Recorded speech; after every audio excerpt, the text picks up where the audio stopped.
Yung mga M6 effects natin, guys. O, diba?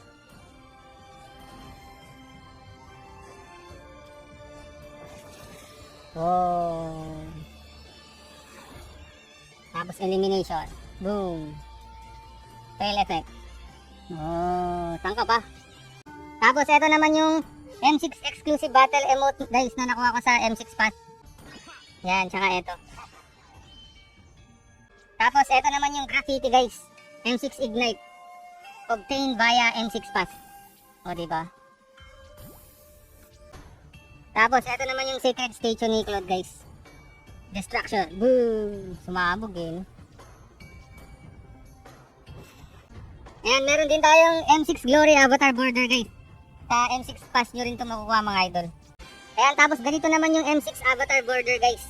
Kapag magla-login kayo on the day of the M6 final and taking part in the event. Ayun, M6 final Avatar Border.